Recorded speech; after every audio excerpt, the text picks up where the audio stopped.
I want him to tell about this trip out from Lyle, Minnesota to Billings, Montana, back in the days before we had blacktop highways and road signs and road maps, and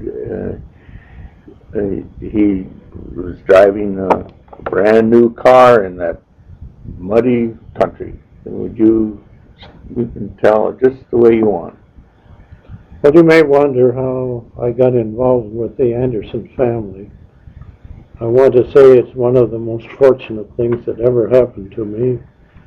I've been happy all these years, 56 married life, and happy for the 2 years prior to our marriage, after we became acquainted at what was then the St. Paul Bible School, and our friendship grew and our affection deepened.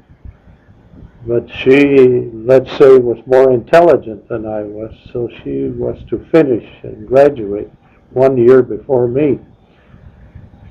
And I remember so well when some of the fellows went with me down to see her and her sister Helen off on the train for Billings, Montana, which to me seemed about halfway around the world of distance. And I wondered about her going out there and when would I see her again. And I thought too of there might be some competition. You think of all those rich, handsome ranchers out there with this beautiful young lady.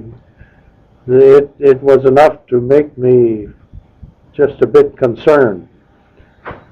And we wrote to one another there that summer of 1925, and it took some courage, but when you are really in need of courage, it comes.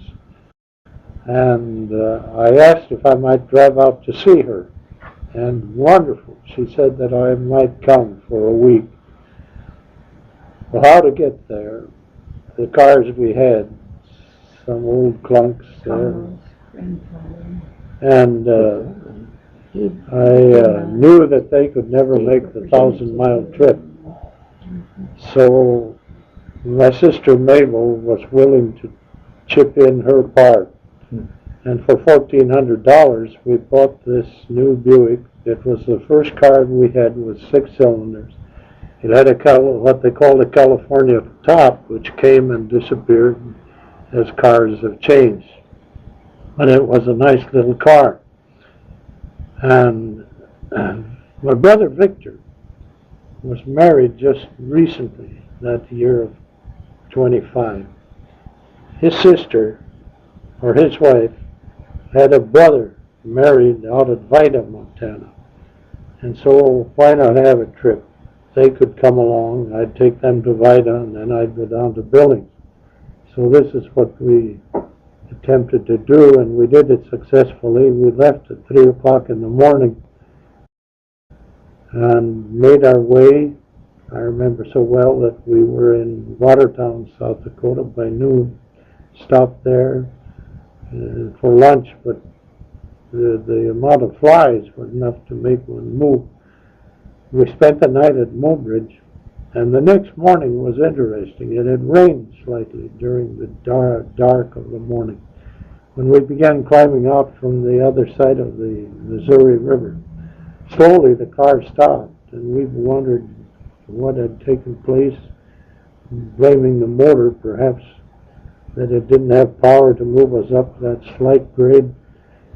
But when we stepped out, we knew what had happened. We stepped into gumbo, and each boat picked up here real estate.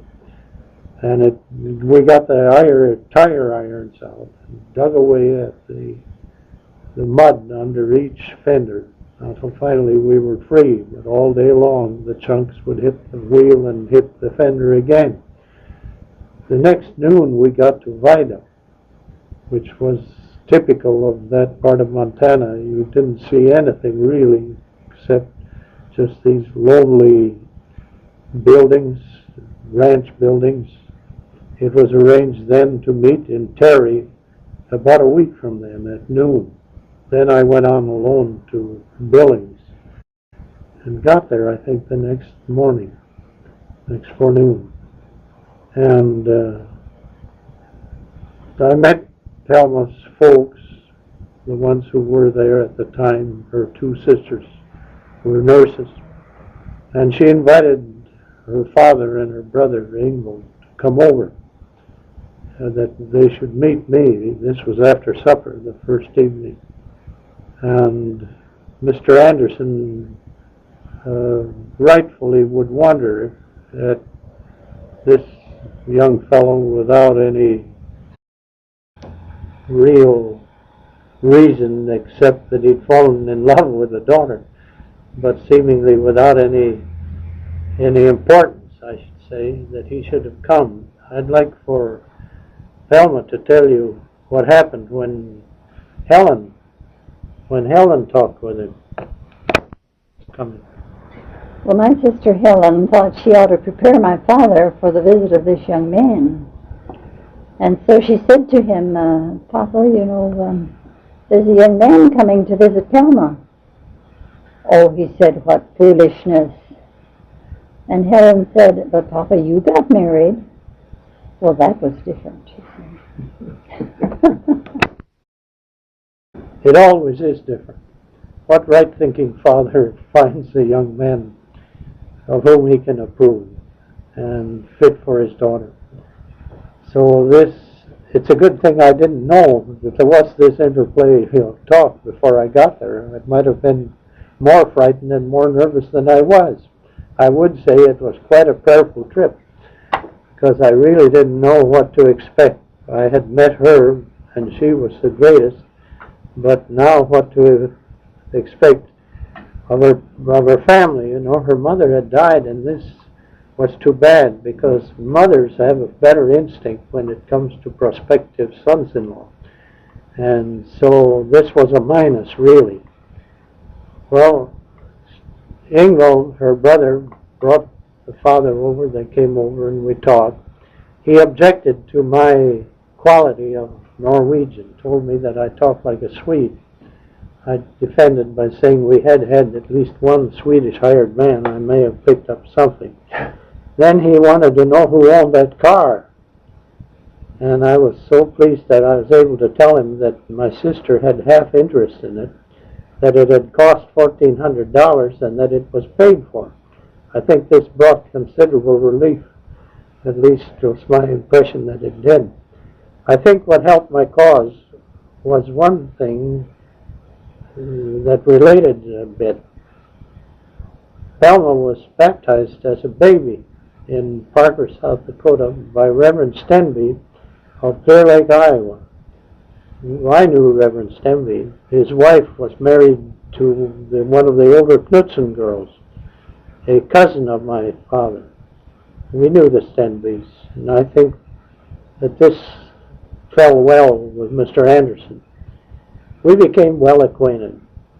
He was a very godly man, a very spiritual, prayerful man, and we had very fine fellowship, really. It's true that he preempted the front seat of the car unthinkingly and left Thelma to sit in back, which was fine after all. As far as I was concerned, I was trusting the Lord for the future, and there would be a lot of time for her to sit in the front seat.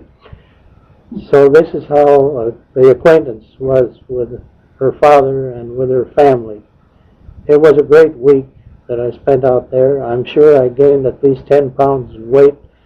They stuffed me, and we had a great time. I got to know the rim rocks and around Billings, which impressed me so because it was so clean. Back here in the Midwest, we were burning soft coal practically all year, and everything was full of soot and dirty, whereas Billings was burning gas, and it was such a clean little city.